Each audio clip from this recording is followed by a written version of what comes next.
죽기 전 아폴로 우주비행사 찰스 듀크가 침묵을 깨고 달에서 본 것을 털어놓습니다. 그가 본 것은 단순한 기억이 아니라 마음속 깊은 곳에 묻어둔 무거운 짐이었습니다. 그의 고백은 마치 계시처럼 들리지 않습니다. 수십 년 동안 마음속에 갇혀있던 무언가를 털어놓으려는 한 남자의 이야기처럼 들립니다. 그리고 가장 충격적인 사실은 무엇근은 이렇게 말합니다. 마치 누군가가 여전히 듣고 있는 것처럼 어떤 단어들이 슬쩍 빠져나가는 방식이 그렇다고요. 달에는 부재가 아닌 존재 자체인 듯한 침묵이 있습니다. 그 침묵은 당신을 내면으로 밀어넣고 마치 침입이라도 된 듯 자신의 숨소리에 귀 기울이게 만듭니다. 그리고 한 남자의 삶 전체가 말하고자 하는 간절한 소망으로 끝날 때 당신은 그것이 단순히 임무 수행 이야기가 아니었음을 깨닫게 됩니다. 그것은 논리에 들어맞지 않는 무언가와의 만남이었지만 그럼에도 불구하고 그의 내면에는 계속해서 들어맞았습니다. 이 사건을 더욱 불안하게 만드는 것은 바로 그 시간 간격입니다. 사건 발생과 그 후폭풍 사이의 시간, 수십 년. 마치 그가 온갖 방법을 동원해 그 사건을 설명으로 공유된 기억으로 바꾸려 애썼지만 실패한 것처럼 말입니다. 그리고 누군가가 수십 년 동안 잊지 못하면 남는 것은 사실이 아니라 보이지 않는 상처입니다. 아무것도 비추지 않고 아무 대답도 해주지 않고 아무것도 되돌려주지 않는 지평선을 바라보면서도 그곳에 무언가 답이 있다는 느낌을 상상할 수 있나요? 텅 빈 공간이 무언가로 채워져 있다는 느낌. 사물도 아니고 명확한 표시도 아닌 그저 어떤 인상으로 본능적이고 원초적인 확신. 이 고요함에는 뭔가 잘못됐다. 그리고 마침내 인간다운 순간이 찾아온다. 자존심 앞에, 경력 앞에, 상징 앞에, 공식적인 이야기 앞에 육체가 굴복하는 순간, 한 남자가 무엇이 더 가치 있는지 저울질하기 시작하는 순간, 세상을 편안하게 하기 위해 침묵할 것인가, 아니면 제자리를 찾지 못한 질문을 안고 죽지 않기 위해 목소리를 낼 것인가. 만약 듀크가 마지막에 진정으로 침묵을 깼다면 그것은 단순히 볼거리를 만들기 위한 것이 아니었다. 그것은 어떤 것을 보고 어떤 것을 느끼고 시간이 흘러도 지워지지 않는 밤들이 있다는 것을 깨달은 누군가의 내밀한 순환을 마무리 짓기 위한 것이었다. 바람 한 점 없는 하늘 아래 그림자가 움직이지 않고 흔적이 영원히 남는 그런 밤조차도 말이다. 어쩌면 가장 잔혹한 부분은 이것일지도 모릅니다. 달에서는 모든 것이 고요해 보입니다. 하지만 우주복 안에서 당신의 가슴 속에서는 온 세상이 떨리고 있습니다. 그리고 마지막으로 들리는 소리가 오직 자신의 숨소리뿐일 때 그 외의 모든 소음은 위협이 됩니다. 소음이 없는 것은 심판이 되고 침묵은 거울이 됩니다. 그러니 증거, 설명, 진실 같은 걸 생각하기 전에 다른 걸 생각해 보세요. 언어로 표현할 수 없는 비밀을 간직한 채 지구로 돌아가는 데 따르는 심리적 부담을 생각해 보세요. 그 비밀은 물건이 아니라 감정입니다. 그리고 감정은 너무 강렬해지면 허락을 구하지 않습니다. 그냥 닥쳐오죠. 삶의 끝에 다다랐을 때 사람들이 무심코 내뱉는 말이 있습니다. 그걸 보지 말았어야 했는데. 처벌에 대한 두려움 때문이 아니라 보는 행위 자체가 사람을 변화시키기 때문입니다. 그리고 듀크가 무엇을 품고 있었든 간에 그가 말을 했다면 그것은 침묵 또한 일종의 거짓말이라는 것을 깨달았기 때문일 것입니다. 이제 이쪽에서도 우리는 똑같은 질문을 마주하게 됩니다. 다만 방호복도 없고 진공 상태도 아니고 미지의 중력이라는 무게도 없이 말입니다. 도대체 무엇이 한 인간으로 하여금 평생을 침묵 속에 살게 하고 더 이상 잃을 것이 없을 때에야 비로소 입을 열게 만드는 것일까요? 이 영상의 좋아요를 누르고 채널을 구독하는 것은 단순한 자동적인 행동이 아니라 일종의 조용한 약속입니다. 편안함을 약속하지도 손쉬운 해답을 제시하지도 조급함을 용납하지도 않는 성찰의 여정에 동참하겠다는 약속입니다. 우리가 앞으로 살펴볼 내용은 시간과 집중, 그리고 있는 그대로의 우리 자신의 미미함을 직시하려는 의지를 요구하기 때문입니다. 그리고 오늘날 그러한 헌신은 흔치 않습니다. 인간이 지구를 떠나 다른 천체에 발을 디디는 순간 내면의 무언가가 영원히 변합니다. 눈에 보이는 변화도 아니고 사진으로 찍거나 계측기로 측정할 수 있는 것도 아닙니다. 존재의 중심 기준점인 고향 지구가 시야 전체를 차지하지 않게 되는 바로 그 순간, 마음속 깊은 곳에서 미세하고 거의 감지할 수 없는 균열이 생기는 것입니다. 달에서의 경험이 주는 심리적 영향은 달 표면에서 시작되는 것이 아닙니다. 그보다 훨씬 이전, 지구 전체가 한눈에 들어오는 순간부터 시작됩니다. 지구를 외부에서 바라보는 것은 단순히 시각적인 경험에 그치지 않습니다. 그것은 인지적 붕괴입니다. 인류 역사를 통틀어 하늘은 위에 있었고 지구는 모든 것이었습니다. 지구가 수많은 천체 중 하나라는 사실을 알게 되었을 때조차도 그 정보는 추상적이고 멀게만 느껴졌으며 지적인 차원에 머물렀습니다. 하지만 누군가 과거를 돌아보며 지구를 허공에 떠 있는 연약한 구체로 바라보는 순간 무언가 심오한 것이 무너집니다. 단순히 집이라는 개념이 바뀌는 것이 아닙니다.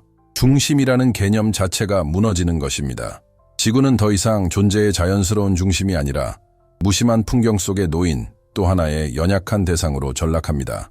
이러한 변화는 심각한 심리적 결과를 초래합니다. 수많은 우주 비행사들이 오랜 세월 동안 설명하기 어려운 일종의 내면의 침묵을 경험했다고 보고해왔습니다. 그 침묵은 평화도 깨달음도 아닌 끊임없이 메아리치는 듯한 느낌입니다. 마치 마음이 모든 중요도의 척도를 재계산하려 애쓰지만 번번이 실패하는 것 같습니다. 한때 거창하게 여겨졌던 것들, 즉 갈등, 분쟁, 이념, 허영심은 갑자기 너무 작아져서 그 심각성을 유지할 수 없게 됩니다. 그리고 한때 멀게 느껴졌던 것들, 즉 공허함, 종말, 부재는 너무나 가까이 다가와 무시할 수 없게 됩니다. 달에서는 이러한 효과가 더욱 극적으로 증폭됩니다. 안전거리라는 안락함이 없기 때문입니다. 대기도 없고 소리도 없고 자연스러운 움직임도 없습니다. 모든 것이 너무나 고요하고 경직되어 있고 단정적입니다. 발걸음 하나하나가 단순한 물리적 움직임이 아니라 생존을 확인하는 행위입니다. 숨쉬는 것조차 자동적인 것이 아니라 통제된 행위입니다. 지구 환경을 벗어난 인간의 몸은 자연적인 유기체가 아니라 인공적으로 유지되는 시스템이 됩니다. 이는 자아인식에 근본적인 변화를 가져옵니다. 달빛 아래 침묵은 텅 빈 것이 아니다. 그것은 억압적이다. 환영하지도 않고 반응하지도 않으며 아무것도 되돌려주지 않는다. 수백만 년 동안 소리, 바람, 메아리, 움직임, 그리고 끊임없는 신호들과 상호작용하며 형성된 인간의 마음에게 이러한 절대적인 침묵은 중립적이지 않다. 그것은 내면의 증폭기처럼 작용한다. 생각은 과도한 무게를 띠게 되고 아주 사소한 감각조차 잠재적인 위협으로 인식된다. 의식 자체는 마치 너무 넓은 방 안에 홀로 갇힌 듯 두개골 안에서 메아리치기 시작한다. 이러한 맥락에서 고립은 단순히 물리적인 것만을 의미하지 않습니다. 그것은 실존적인 고립입니다. 달에는 피난처를 약속하는 지평선이 없습니다. 편안한 낮과 밤의 순환도 없습니다. 생물학적 기준점도 없습니다. 시간은 그 질감을 잃습니다. 모든 것이 끊임없이 이어지는 불편한 현재 속에 멈춰 있는 것처럼 보입니다. 어떤 이들에게는 이것이 극도의 명료함을 가져다 주지만 다른 이들에게는 더욱 불안한 감정을 불러일으킵니다. 외부의 무언가가 아니라 바로 공허 그 자체에 의해 관찰당하는 듯한 느낌입니다. 바로 이 지점에서 달에서의 경험은 과학적 탐구의 영역을 넘어 심층 심리학의 영역으로 진입하기 시작합니다. 인간의 뇌는 거의 모든 자연적 자극이 제거된 환경에서 기능하도록 설계되지 않았기 때문입니다. 극도의 고립과 부분적인 감각 박탈 상황에서 마음은 공백을 메우려 애씁니다. 의미를 부여하고 패턴을 만들어내며 필사적으로 이해할 수 있는 이야기를 재구성하려 합니다. 하지만 달은 어떤 이야기도 들려주지 않는다. 그저 존재만을 보여줄 뿐이다. 말없이 무심하게 변치 않는 존재. 그리고 역설적이게도 이 존재는 일종의 판단처럼 느껴진다. 도덕적 판단이 아니라 존재론적 판단처럼 마치 그곳에 존재한다는 행위 자체가 주변의 고요하고 광활한 공간에 의해 의문시되는 듯 마치 우주가 마침내 아무런 방해 없이 인류를 마주할 충분한 공간을 확보한 듯 달에서 돌아온다는 것은 이전과 같은 세상으로 돌아온다는 의미가 아닙니다. 그것은 인간이 필요하지 않은 곳, 생명이 당연시되지 않는 곳, 인간의 존재가 중심도 아니고 바라지도 않는 곳에 대한 기억을 영원히 안고 돌아온다는 것을 의미합니다. 이는 깊은 상처를 남깁니다. 많은 우주 비행사들이 감정적 재적응에 어려움을 겪었다고 보고했습니다. 마치 지구가 너무 작아져서 일상의 모든 겉거리를 다시 받아들이기 힘든 것처럼 지속적인 소외감을 느꼈다고 합니다. 이러한 심리적 균열은 결함이 아닙니다. 그것은 우리를 보호해온 문화적 필터 없이 우주적 현실에 직면했을 때 발생하는 직접적인 결과입니다. 수세기 동안 종교, 철학, 그리고 상징적 서사는 인류가 중심 목적이라는 개념을 유지하는 데 도움을 주었습니다. 심지어 과학조차도 오랫동안 진보, 숙달, 그리고 통제라는 감각을 보존하는 방식으로 제시되었습니다. 달에서의 경험은 이러한 관념을 조용하지만 결정적으로 깨뜨립니다. 인간이 우주의 주인공이 아니라는 사실이 명확해지기 때문입니다. 인간은 연약하고 덧없는 방문자에 불과하며 몇 분이라도 살아남기 위해 기술에 의존합니다. 이러한 깨달음이 자동으로 겸손이나 깨달음으로 이어지는 것은 아닙니다. 오히려 불안과 슬픔을 불러일으킵니다. 말로 표현하기 어려운 슬픔, 즉 중심이라는 환상이 무너진 슬픔입니다. 누군가가 이러한 경험을 은유나 매개체, 설명적인 담론 없이 직접 겪을 때 그 충격을 온전히 받아들이는 데는 수년, 때로는 수십 년이 걸릴 수 있습니다. 어떤 사람들은 이 경험을 자신의 정체성의 일부로 통합해 나가지만 어떤 사람들은 말없이 불편함과 불안감을 안고 살아갑니다. 이는 그들이 금지된 것을 보았기 때문이 아니라 마땅한 언어로 표현할 수 없는 무언가를 느꼈기 때문입니다. 이런 의미에서 달은 기술적 비밀을 드러내는 것이 아닙니다. 인간의 한계를 드러냅니다. 감정적, 인지적, 상징적 한계 말입니다. 우리의 마음이 안정된 상태를 유지하기 위해 얼마나 맥락, 소리, 움직임, 그리고 주변의 삶에 의존하는지를 보여줍니다. 이러한 맥락에서 벗어나면 의식은 사라지는 것이 아니라 이상하리만치 예민해지고 거의 고통스러워집니다. 그렇기에 달 탐사의 결과는 보고서, 그래프 혹은 역사적 기록으로 축소될 수 없다. 그것들은 눈으로 본 것과 말로 표현할 수 있는 것 사이, 느껴진 것과 어색하지 않게 전달할 수 있는 것 사이의 공간에 존재한다. 그리고 이 공간은 종종 침묵으로 채워진다. 침묵은 의도적인 생략이 아니라 정당한 이유로 표현할 수 없는 것입니다. 어떤 경험들은 숨겨져 있는 것이 아닙니다. 단지 표현하기에 적합하지 않을 뿐입니다. 그리고 누군가가 오랫동안 표현하기에 적합하지 않은 무언가를 마음속에 담아두면 그것은 세상을 보는 방식, 타인을 보는 방식, 그리고 무엇보다 자기 자신을 보는 방식에 영향을 미칩니다. 우주 탐사는 처음부터 하나의 성취, 진보, 기술적 승리로 여겨져 왔습니다. 하지만 가장 깊은 심리적 차원에서 그것은 또한 일종의 노출이기도 합니다. 우주는 우리를 필요로 하지 않고 우리를 기다리지 않으며 우리의 존재에 반응하지 않는다는 사실에 대한 노출 말입니다. 중요성과 운명에 대한 서사로 구축된 문명에게 있어 이는 소화하기 어려운 정보입니다. 어쩌면 그래서 오랫동안 성과 수치, 눈에 보이는 이정표에만 초점이 맞춰져 왔을지도 모릅니다. 우주적 경험의 내면적 결과를 직접적으로 살펴보려면 문명적 성숙이 필요하기 때문입니다. 모든 발전이 집단적 자아를 강화하는 것은 아니라는 사실을 받아들여야 합니다. 어떤 발전은 오히려 약화시키기도 합니다. 그리고 역설적이게도 이러한 약화가 더 정직한 무언가의 시작이 될 수 있습니다. 하지만 이는 느린 과정입니다. 고통스럽기도 하고 지극히 인간적인 과정이기도 합니다. 달에서의 경험에 대해 이야기하기 어려운 이유는 비밀스러움 때문이 아니라 경험과 언어 사이의 불일치 때문입니다. 인간의 마음은 원인, 결과, 의도, 그리고 가시적인 결과를 포함하는 서사에 맞춰져 있습니다. 하지만 달에서의 경험은 이러한 논리를 벗어납니다. 적대자도 없고 전통적인 절정도 해결도 없습니다. 오직 생명을 유지하는 모든 것이 뒤에 남겨진 곳에 있다는 사실을 끊임없이 자각할 뿐입니다. 그리고 이러한 자각은 지구로 돌아온 후에도 사라지지 않는 일종의 긴장감을 만들어냅니다. 흔히 생각하는 것과는 달리 가장 심오한 심리적 충격은 착륙 순간이나 처음 걸을 때 발생하는 것이 아닙니다.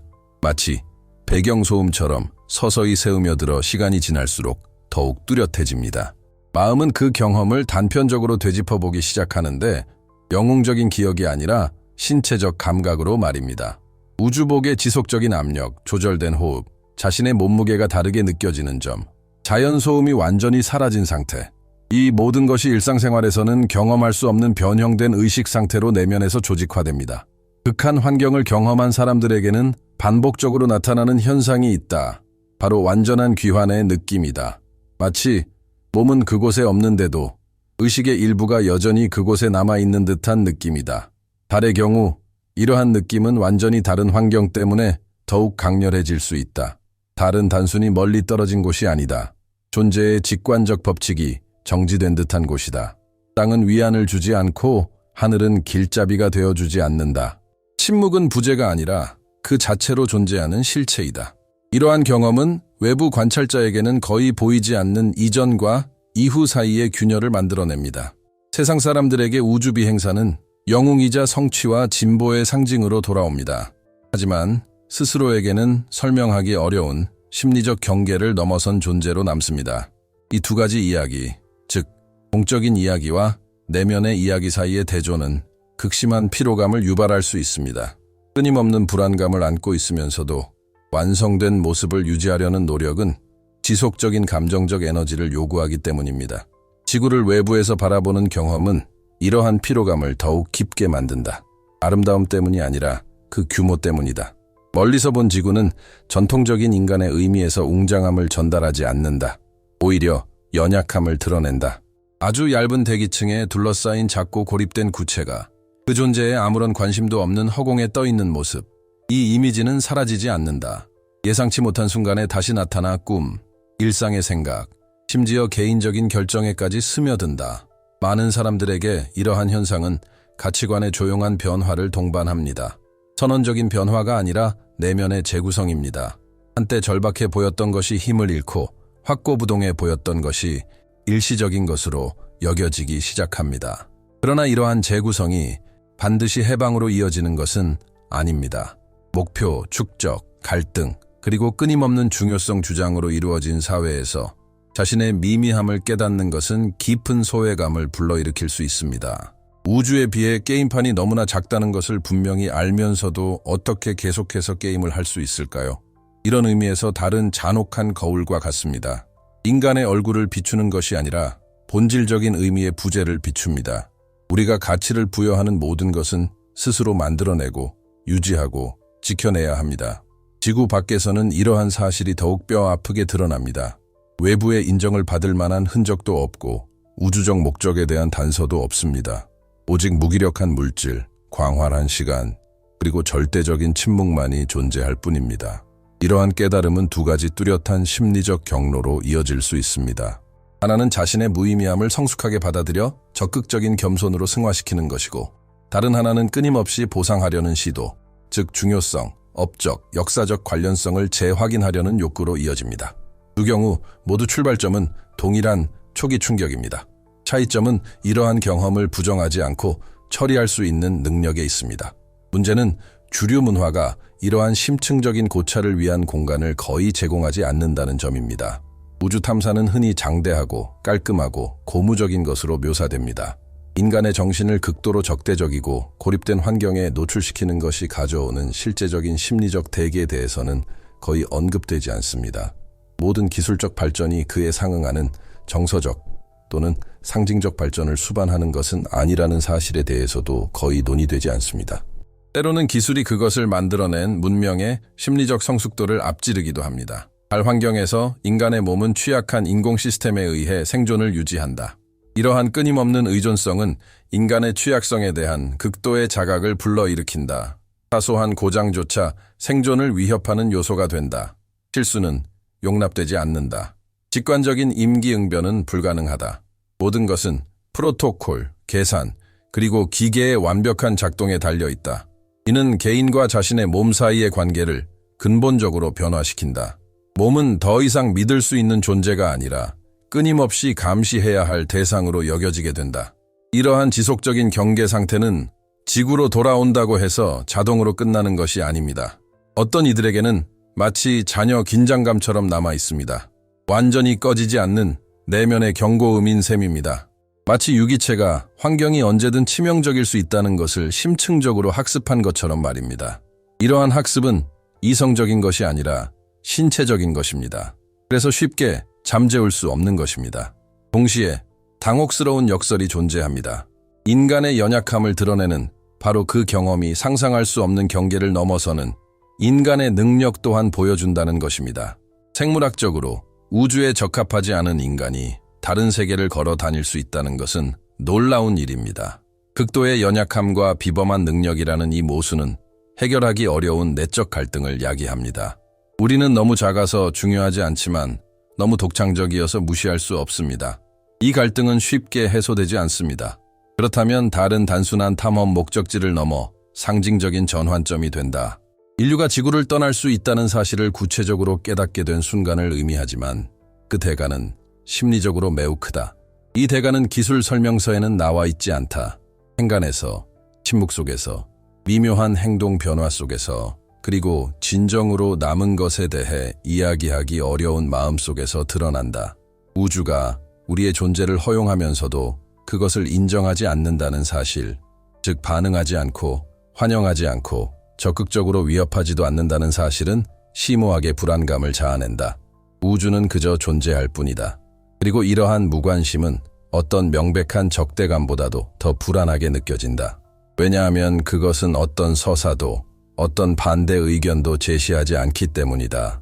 그것은 단지 우리가 의미라고 부르는 모든 것이 오직 우리 자신에게서만 비롯된다는 사실만을 드러낼 뿐이다. 누군가 이러한 인식을 오랫동안 마음속에 품고 솔직하게 털어놓지 못하면 그것은 내면의 고립으로 변질됩니다. 물리적 거리와는 관계없는 고립이죠. 사람들로 가득 찬 공간이나 공공행사장에서도 존재할 수 있습니다. 우리를 분리하는 것은 공간이 아니라 경험이기 때문입니다. 어쩌면 바로 그 때문에 수십 년이 지난 지금도 어떤 이들은 이 주제를 꺼낼 때 여전히 떨리는 목소리를 내는 것일지도 모릅니다. 과거에 대한 두려움 때문이 아니라 아직 완전히 소화되지 않은 것에 대한 존중 때문입니다. 어떤 경험들은 설명을 요구하지 않습니다. 그저 경청을 요구할 뿐입니다. 그리고 이 경우 경청이란 그 어느 때보다도 오랫동안 메아리쳐 온 질문, 즉 문명이 비유적인 표현 없이 자신이 그 무엇의 중심도 아니라는 사실을 깨달았을 때 어떤 일이 벌어지는가라는 질문에 기꺼이 직면하는 것을 의미합니다. 문명이 물리적 한계를 뛰어넘을 때 필연적으로 상징적 한계 또한 넘어서기 시작한다. 달 탐사는 20세기에 이룩한 단순한 기술적 위협이 아니었다. 그것은 인류라는 종이 스스로를 원래의 무대 밖으로 내몰고 그 무대가 자신들을 위해 만들어진 것이 아니라는 사실을 깨달은 첫 번째 순간이었다. 이러한 인식은 비록 명시적으로 표현되지는 않더라도 서서히 집단적 상상력에 세우며 들어 기존의 확신들을 흔들어 놓기 시작한다. 수천 년 동안 인류는 중심성을 중심으로 한 서사를 중심으로 조직되어 왔습니다. 신화가 서로 다른 양상을 보였을지라도 공통된 축은 존재했습니다. 즉, 세상은 인간을 위한 자리가 마련되어 있기에 의미를 가진다는 것이었습니다. 땅은 견고한 토대였고 하늘은 그 위에 신비였으며 생명은 이러한 비교적 안정적인 상징적 구조 안에서 펼쳐졌습니다. 우주 탐사는 이러한 구조를 뒤흔듭니다. 그것은 하나의 신화를 다른 신화로 대체하는 것이 아닙니다. 그것은 서사의 공백을 만들어냅니다. 지구를 개념이 아닌 대상으로서 외부에서 관찰할 때 인류는 기존의 모든 상징적 구성과 모순되는 이미지를 갖게 된다. 지구는 더 이상 무대가 아니라 조연으로 전락한다. 우주라는 거대한 무대에서 특별한 존재감을 드러내지 못하는 작고 연약하며 침묵하는 구체로 말이다. 이러한 이미지는 종교, 철학, 이데올로기를 당장 파괴하지는 않지만 마치 완전히 해소되지 않는 끊임없는 의심처럼 내부에서부터 그것들을 약화시킨다. 문명적 차원에서 이러한 약화는 심각한 긴장을 유발합니다. 사회는 기능하기 위해 공유된 서사를 필요로 하기 때문입니다. 사회 구성원들은 자신들의 행동이 당장의 생존을 넘어 더 큰 의미를 지닌다고 믿어야 합니다. 무의미함에 대한 인식이 스며들기 시작하면 두 가지 대립되는 움직임이 나타납니다. 하나는 우주적 규모를 부정하고 지역적, 국가적, 문화적, 이념적 정체성을 적극적으로 강화하려는 시도입니다. 다른 하나는 인간의 중심성을 완전히 해체하고 무의미함을 출발점으로 삼으려는 시도입니다. 두 움직임 모두 동일한 충격에 대한 반응이며 둘 다 위험을 내포하고 있습니다. 자신의 무의미함을 부정하는 것은 극단주의, 상징적 폭력, 그리고 과학적 현실의 거부로 이어질 수 있습니다. 상징적 매개 없이 무의미함을 있는 그대로 받아들이는 것은 허무주의, 무관심, 그리고 공동의 목적의식 상실을 초래할 수 있습니다. 인류는 아직 이 두 극단 사이에서 안정적인 균형을 찾지 못했습니다. 달에서의 경험은 추상적인 것이 아니기에 이러한 딜레마를 더욱 심화시킨다. 그것은 기록되고 문서화되고 구체적인 개인들이 목격한 것이며 이들은 사회로 돌아와 기존의 서사에 들어맞지 않는 경험을 가져온다. 이들은 의도치 않게 상징적 균열의 매개체가 된다. 그들은 집단적 상상력을 불안정하게 만들지 않고는 온전히 전달할 수 없는 무언가를 알고 있다. 그렇기 때문에 역사적으로 우주 탐사는 항상 환희와 침묵 사이를 오갔습니다. 거창한 발표, 장엄한 이미지, 진전된 성과에 대한 연설이 있은 후에는 긴 시간 동안의 철회, 예산 삭감, 그리고 대중의 무관심이 뒤따랐습니다. 이는 단순히 정치나 경제적인 문제만이 아닙니다. 더 근본적인 어려움, 즉 공개된 정보에 대한 감정적 지속을 어떻게 이끌어낼 것인가 하는 문제입니다. 우주 탐사의 미래는 처음부터 이러한 불확실성을 내포하고 있었습니다. 한편으로는 화성, 소행성, 먼 위성들을 탐사하고 인류의 활동 영역을 지구 너머로 확장하려는 기술적, 과학적, 전략적 추진력이 있습니다. 그러나 다른 한편으로는 지구가 더 이상 감정적 경험의 중심이 되지 않을 때 인간의 정신은 어떻게 될 것인가라는 해결되지 않은 질문이 남아 있습니다. 지구 너머의 삶은 단순히 공학적인 문제만이 아닙니다. 그것은 정체성의 문제입니다. 인류는 특정한 행성, 특정한 중력, 특정한 생물학적 주기 속에서 진화해 왔습니다. 우리의 생리적, 정신적 모든 측면은 이러한 환경에 의해 형성되었습니다. 우리가 그곳을 떠날 때 단순히 육체와 기계만을 가져가는 것이 아닙니다. 기대, 상징, 그리고 취약점까지도 함께 가져가는 것입니다. 달은 이미 인간의 신체가 지구 밖에서도 생존할 수 있음을 보여주었지만 인간의 정신은 이러한 환경에서 여전히 미지의 영역에 놓여 있습니다. 극심한 고립, 감각 차단, 자연과의 단절, 그리고 우주적 규모에 대한 지속적인 노출은 전례 없는 심리적 상태를 만들어냅니다. 이는 단순히 스트레스나 적응의 문제가 아닙니다. 자신과 세계에 대한 인식의 심오한 변화를 의미합니다. 미래에는 영구적인 달 기지가 건설되거나 장기간의 행성 간 탐사 임무가 수행될 텐데 이러한 질문들은 더 이상 개인적인 문제가 아니라 공동의 문제가 될 것입니다. 자연적인 피난처가 없는 환경에서 어떻게 인간 공동체를 건설할 수 있을까요?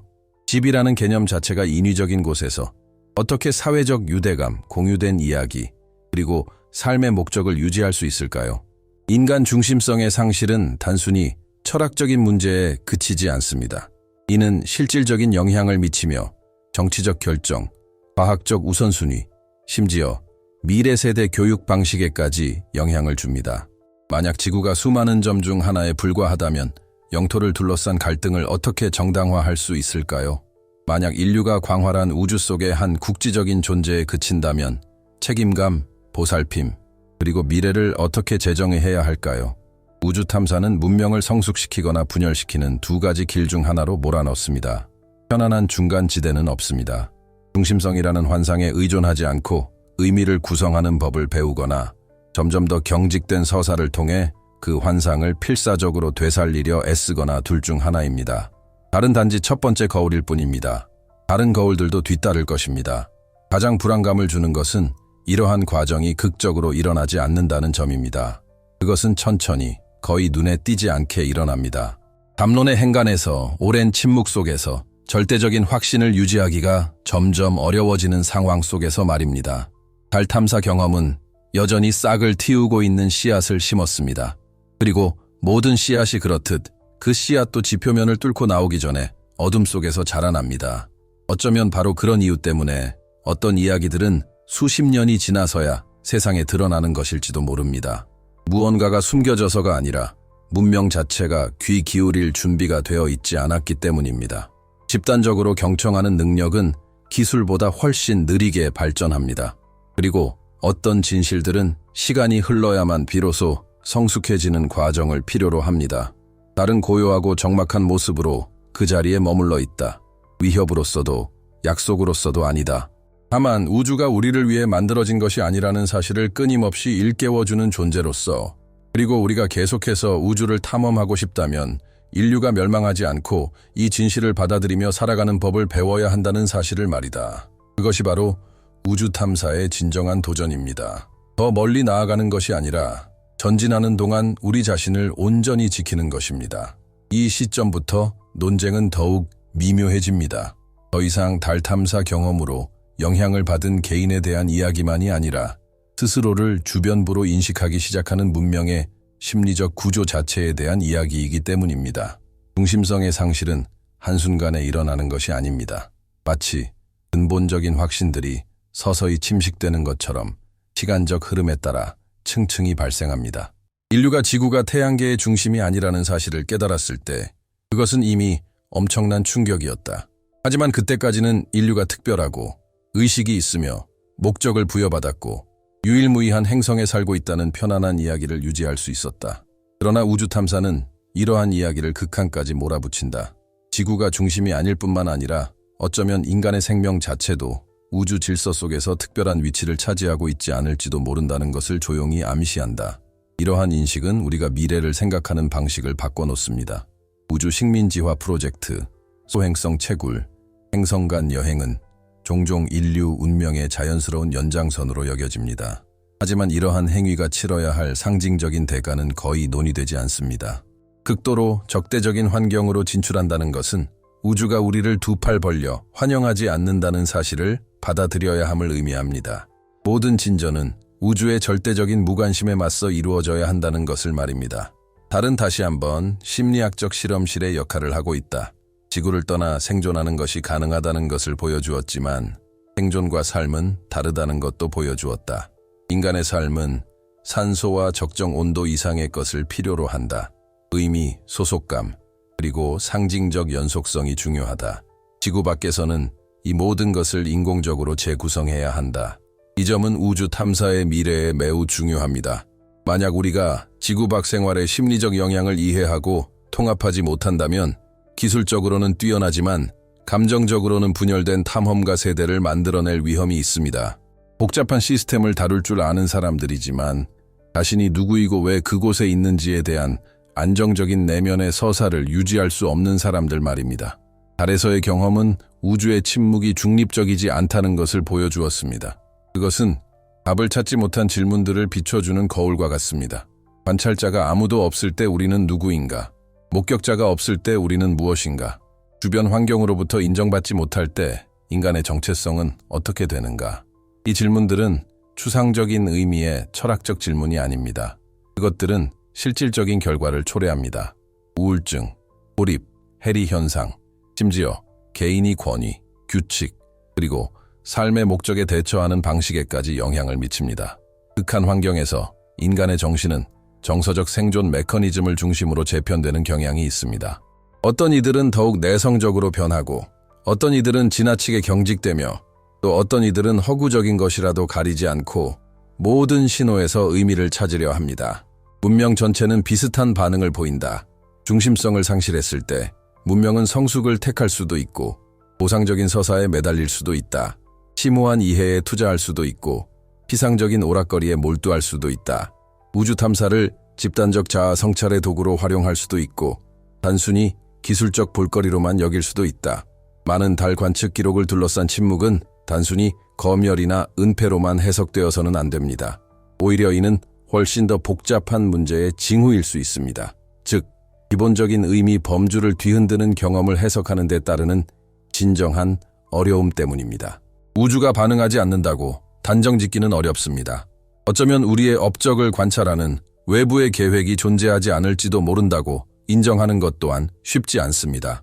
하지만 이러한 인정은 오히려 해방감을 줄 수 있습니다.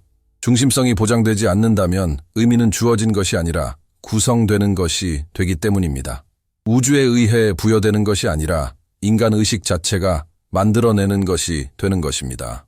이는 책임감을 요구하고 성숙함을 요구하며 운명론적 환상을 버리고 무관심한 우주 속에서 가치를 구축하는 어려운 과제를 받아들이도록 요구합니다. 이 과정에서 달은 끝이 아닙니다. 오히려 불편한 시작입니다. 인류가 스스로를 모든 것의 중심에 두지 않고도 살아가는 법을 배워야 하는 시대의 시작입니다. 그리고 이것이야말로 인류가 직면한 가장 큰 심리적 도전일지도 모릅니다. 역사를 통틀어 인류의 위대한 확장은 항상 정체성 위기를 동반해왔습니다. 우리가 바다를 건너고 대륙을 지도에 표시하고 미지의 지평선 너머를 바라볼 때마다 우리의 세계관 어딘가를 재정립해야 했습니다. 우주 탐사는 이러한 과정을 극단적으로 끌어올립니다. 왜냐하면 그 지평선은 더 이상 지리적인 것이 아니라 존재론적인 것이기 때문입니다. 달은 이러한 전환을 말없이 보여주는 표식입니다. 인류 최초 방문 이후 물리적으로는 변한 것이 없지만 우주 속 우리의 위치에 대한 생각을 근본적으로 바꿔놓았습니다. 대부분의 사람들은 지구를 밖에서 본 적이 없지만 그 이미지는 존재합니다. 그것은 퍼져나가고 영향을 미칩니다. 그리고 우리가 소중히 여기는 모든 것이 작고 고립된 구체 위에서 일어난다는 사실을 끊임없이 상기시켜 줍니다. 이러한 상기는 두려움을 불러일으킬 수도 있고 경계심을 갖게 할 수도 있습니다. 갈등을 부추길 수도 있고 해소할 수도 있습니다. 우리를 필사적으로 중요성을 찾아 헤매게 할 수도 있고 공유된 취약성에 기반한 더 폭넓은 윤리로 이끌 수도 있습니다. 달 탐사 경험이 문명에 미치는 영향은 여전히 진행 중입니다. 임무가 끝났다고 해서 그 영향이 사라진 것이 아닙니다. 오늘날 우리가 기술, 탐사, 그리고 미래에 대해 내리는 결정들에 그 흔적이 나타나고 있습니다. 많은 우주 비행사들이 지녔던 침묵은 단순히 개인적인 침묵이 아닙니다. 그것은 집단적인 침묵입니다. 인류가 자신을 탈중심화하는 요소들을 다루는데 어려움을 겪고 있음을 반영하는 침묵입니다. 이에 대해 이야기하려면 용기가 필요합니다. 왜냐하면 그것은 안락한 확신들을 내려놓아야 하기 때문입니다. 우주가 우리의 이야기에 맞춰 돌아가지 않는다는 사실을 받아들여야 하기 때문입니다. 하지만 어쩌면 바로 그 지점에 기회가 있을지도 모릅니다. 우리가 우주에서 얼마나 미미한 존재인지를 깨닫는 순간 우리는 윤리적 중요성을 재정의할 수 있습니다. 우리가 중심이기 때문이 아니라 우리가 의식을 가진 존재이기 때문입니다. 우주가 우리에게 무언가를 빚지고 있어서가 아니라 아무런 보장도 없는 상황 속에서도 우리가 서로를 돌볼 능력이 있기 때문입니다. 달은 우리에게 명확한 해답을 주지 않았다. 오히려 정체성, 목적, 한계, 그리고 연속성에 관한 어려운 질문들을 던졌다. 이러한 질문들을 무시한다고 해서 사라지는 것은 아니다. 오히려 막연한 불안감, 상징적 갈등, 그리고 의미의 위기라는 형태로 다시 나타날 뿐이다. 우주 탐사는 계속될 것입니다. 새로운 목적지가 발견될 것이고 더욱 충격적인 이미지들이 나타날 것입니다. 그리고 그 모든 순간들은 인류에게 더욱 높은 수준의 심리적 성숙을 요구할 것입니다. 우주를 지배하기 위해서가 아니라 우주 속에서 길을 잃지 않기 위해서 말입니다. 결국 달 탐사의 가장 위대한 유산은 가져온 암석이나 꽂은 깃발 혹은 역사적 기록에 있는 것이 아닐지도 모릅니다. 어쩌면 그것은 조용히 일어난 관점의 변화, 즉 우주가 너무나 광대하여 우리 자신을 규정할 수는 없지만 우리 같은 의식을 가진 존재를 포괄할 만큼 충분히 크다는 깨달음에 있을지도 모릅니다. 이러한 포용은 보장된 특권이 아닙니다. 그것은 책임입니다. 명료하게 존재하고 안락한 환상 없이 의미를 구성하며 비록 작은 존재일지라도 전체를 성찰할 수 있는 능력이 있음을 인식하는 책임입니다. 달은 그 자리에 가만히 서 있다. 움직이지 않고 침묵하며 무심하게. 그리고 바로 그 때문에 달은 우리로 하여금 내면을 들여다보게 한다. 기성품 같은 해답을 찾기 위해서가 아니라 결코 잠재울 수 없는 질문들과 함께 살아가는 법을 배우기 위해서 말이다.